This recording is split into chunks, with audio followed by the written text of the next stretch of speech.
What's the meat? The first topic I want to bring up is how we played, I did some stuff, hung out with my wife last night, then we ended up playing some Warzone with the crew, Trex and the boys, and I go to bed. It's about 1 o'clock in the morning. I'm wide awake. I'm scrolling through YouTube as I do. And I come across this video from Scump with a party at his house.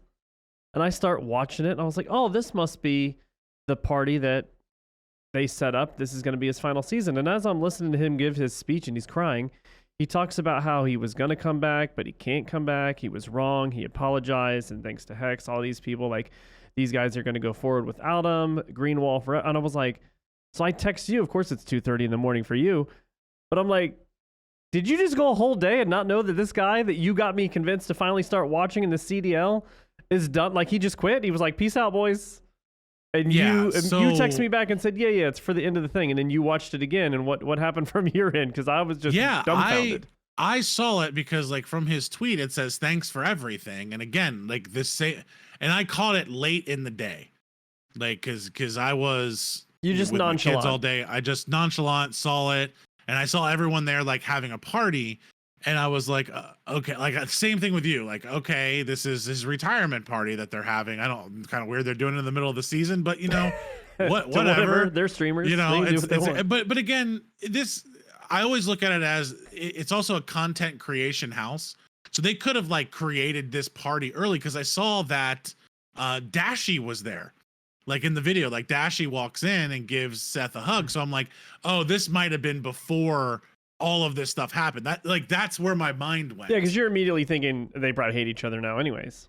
Well, I knew they had along, a falling out, and it wasn't like, I don't know if they hate each other, but they had a falling out and they're not on the same team. And I couldn't imagine him being like, hey, come over to my house for this party right afterwards after we cut you. Like that's like twisting the knife a little bit at that point, So yeah, that's where I kind of like, and I saw Formal there, and I'm like, okay, this might just be him getting everybody over there. They happened to have like a week off. It was right after, right before the season. Like in my mind, I'm thinking this is right before the season. Guys, this is really my last year. Let's get it together. Like that's what I'm thinking in my head, because it's like you're in the middle of a major. Like we're not leaving here. Like we just had the first gameplay of pool play. Like it's anything. So Scump retired. Like, let's just get that out there. I don't think we've actually just said that yet. Scump has officially retired from Call of Duty. After a storied career, as you could put it, 31 major tournament wins over 14 years, including one Call of Duty World League Championship in 2017. He's played most of his career under Optic or under one of the Optic names. So Optic has changed its name because people have bought it and gone back there. The Chicago Huntsmen for a little bit. They were, I believe, under Complexity for a little bit too. I think Complexity still might own part of it. And Hector branched Optic off again, but the Optic Texas team is no longer with Scump, and I was shocked. It's kind of interesting because I understand his reservations, like at the beginning of the year, saying like, do I have this in me? Do I not have this in me? But it's rare for someone to just stop in the middle of a season. Like that's kind of leaving your boys out to dry a little bit. So I do think after all the years of watching him play and listening to him talk and how much he truly loves the game, something in his life is forcing this decision early. Like he must really be miserable playing these tournaments. Like there's no other way. It says, coming into this year, I already on the fence about giving it another go, and I thought I could do it, but I overestimated my energy and what happens, and I hope that y'all can forgive me. And I'm wondering if that's all the controversy, with the roster changes and all of that kind of stuff just like got to him. Like he just like, I just don't want to play this part of the game anymore. Like, I It don't know. sounded, obviously, I'm just now getting into this scene, so feel free to stop me if I'm speaking out of turn here, Ender, against him. But it definitely just sounded like someone that was just over it. Like, point blank, I'm just tired of doing this. He seems to be slowly doing more of the content creation stuff, and he talked about how, I watched that again, the little speech he gave to all his friends and stuff that were there, and he starts crying. But he did talk about how it is to do content plus try to play in these tournaments plus your scrims. Like, it's just a lot like that. Like, I think he's just burnt out and he's tired of playing the same game over and over. And it does suck. I feel bad for everybody kind of involved that are trolling in this right now or trying to say, oh, Call of Duty Vanguard ruined it for Scump. Oh, Modern Warfare 2 is just bad gameplay and their game is so buggy that they ruined it. And to me, he's a professional. And just like in any professional sport, NASCAR racing is probably the best example to talk about this, how the rules change all the time in racing, right? Or different engines are important, especially something like NASCAR. They're constantly changing the cars.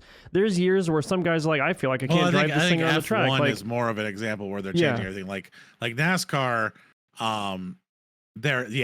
you could go from having a decent car to needing to make some form of change, and everything's different. But it's just like the game changed, yes, but he's a professional, so he will adapt. So I don't think that anything that happened to do with the way the game is playing is what ruined this. I genuinely just think he's just done. Well, I think it has something to do with it, because like at the end of the day, NASCAR might change the way the car drives or something, and they would adapt, but in the video game space, like, you really do have a completely different game. Like, it's not what they started in. And I would say about 2 years ago. Let me jump in. That's what and this is where you can stop me here.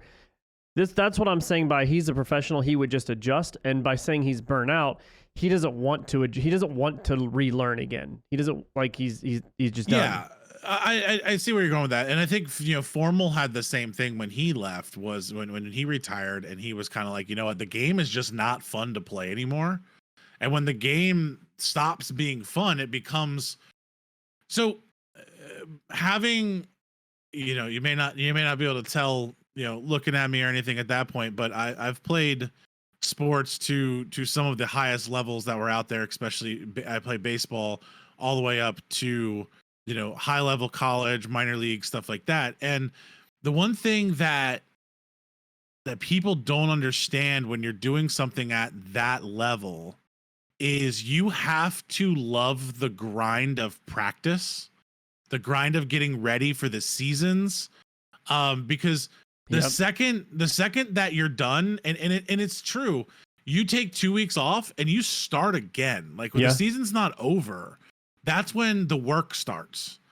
And if you don't love the work, you're done. Like, you're done. And that's where I think it was getting him, is that, like he said, the scrims, and I got to make content, and I'm going through this. Like, he was continuing to not love the work, and the game, the payoff of the game wasn't enough to compensate. And it may not be playing to his strengths anymore. They slowed the game down. He was one of the fastest subs out there. And you also got to remember, this ain't year one. We're not talking about year one here and he's leaving. We're talking about year 14. Like, that's a career. Yeah. I just do think it's very shocking to stop in the middle of a season. It will not even middle of season, in the middle of a major. Like, you just went through all this roster mania, and now you're gonna drop there. So I would have loved to have been a fly on the wall with that conversation between him and Hex. And I think, so the owner, I think a lot of people probably think it went bad, but it probably didn't. I don't think it was like did. Scump went to him and he was like, you know what, man, I'm done. Like, I've given you all of this time. I'm burnt. I'm not having fun anymore. And maybe the roster issues is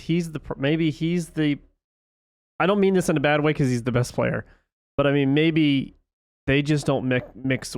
Maybe he's the single piece that doesn't mix well with everyone. You could look at it that as, and we'll see. And it could be where I think he is good enough to be like, hey, we are not. I can't play with them. They can't play with me. We don't work. this is stupid for me to play out. It's easier to replace me and you guys to try to make a run at this thing than to keep trying to adjust things to me. Yeah, and I wouldn't take that away from him to be so self-aware to the point to be like, look, guys, I'm not 100%.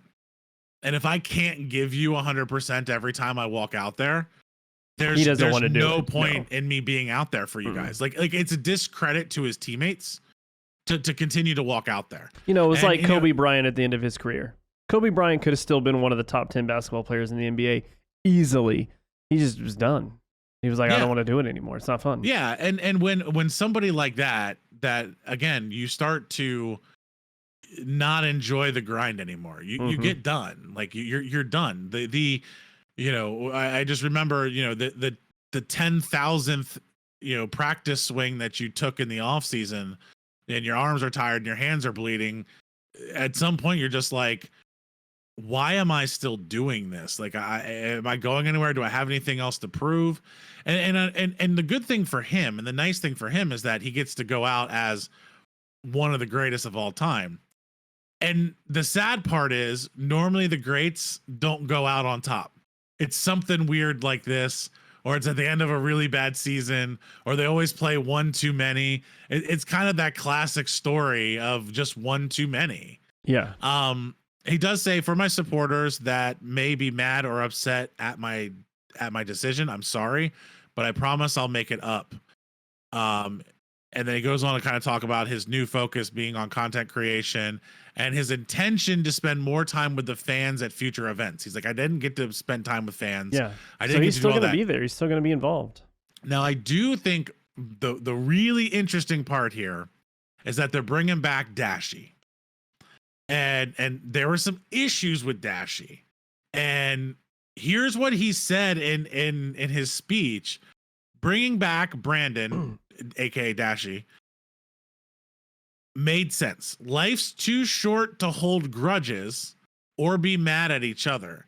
And I hope he uses this opportunity to be a good teammate. Please use this opportunity. Well, cause I'm falling down so you can go up. I hope you use this right. So it's almost like, dude, I want to know what happened between these two, because he's not happy when he says, he's like, don't fuck this up. Yeah, he's like, listen, I'm about to give you the keys to the Ferrari. Yeah. Don't put a scratch on it. It's not I'm about to give you the keys to the Ferrari. After you wreck this motherfucker, I'm giving them back to you. Yeah. So like it's even more than that. Like, he gave him the keys to the Ferrari 3 years ago when they first started this. This is after you ran it into a but pole, now they don't have, and I bought you a second one. It's the one thing I've learned as being a new person watching this and learning some of who these guys are, more than just the passing of the names and knowing that they're pros, is when I watched that first major and they won that first round, but then they got smoked right after that when they had beat Florida, the one we watched together. Yeah. Every time there was something, they could come back because they have Scump. Oh, but they could still win because they have Scump. Even you say going forward, it doesn't really matter who, they're always going to be competitive and they're going to be a threat because they have Scump. They ain't got Scump no more. Yeah. So if you're a weakness on that team, you're going to stick out. Well, that's the thing. It's open for someone to take the reins as the number one through the whole league. Yeah. Like, it's always, when's the last time next that's to been? Scump? I mean, Scump and Crim 6 and Formal, now they're all three of those guys are gone, in my opinion. But I mean, you have Simp, you have a couple of other guys that have been up there and are incredibly good, but they weren't the household names. They weren't the ones drawing the attention. They weren't the ones that have been there. There is room for that household name now. There is room. And so your current roster on Optic, and the one that's going to be moving forward this weekend, I believe, is Dashy, Hook, Illy, and Shotzi. And from what Scump was talking about in the scrims that he saw, they were flying. Now, the other thing that this also said, I did say last episode, I was kind of like, man, I kind of, I brought Hook in as another SMG. The AR play is going to be a little interesting. Well, now with Dashy back, it's like, okay, that kind of, now they're a little more balanced. Not that Scump couldn't pick up an AR and be one of the best players out there, but it's just he doesn't normally play that. It's not something that he enjoys playing. That's why him and Formal were such a banging combo the whole time, especially when Formal had the sniper in hand. Yeah, like that makes sense. It was unreal back then. Like, go rewatch some of the like Modern Warfare with Scump and Formal with Formal on the sniper. Like, it was great to watch. It was fun to watch. That was also when you were allowed to use smoke grenades, so you had a lot of tactics that were able to be used and stuff like that.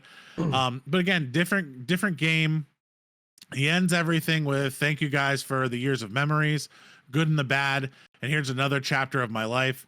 Green wall for life, brick by brick, family." So he's not leaving Optic. He's going to be doing content creation. I'm actually like super interested to see like what's Scump going to play tomorrow. Like, does he just take a break? Warzone with Hex. Warzone with Hex? Is that really what they're doing? No, like, Hacks. that might be Warzone with Hacks. He's not a pro anymore. He can do it.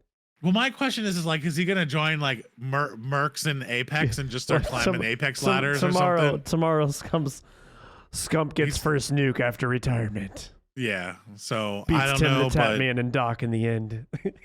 But it's going to be interesting here, and he honestly is not a huge fan of Warzone, so he's going to another game. Yeah, I think so. And I'm very interested to see what game he goes to, because Formal went back to Halo. Hey, maybe maybe Microsoft backs up the truck like they did for Ninja for Mixer, and they're like, hey, why don't you be an exclusive Halo guy? I have never seen Scump. That's the thing. I have never seen Scump play anything else. So it'd be interesting to see how his skills translate. You know. But he's also, you know, he's up there in age, man. He's like me, so not old, like you. 27 years old. He's awful. He's more like me, unlike you. 27. I mean, I'm going to tell you though, at 27 in a game that requires this much hand-eye and fast twitch coordination, it's funny he's losing a little bit. Stop it. I don't want to hear this. The 27-year-old's losing his reflexes, but then when we're playing Warzone, you're yelling at me at 42 going, bro, he was right there. Why didn't you get over there quick enough?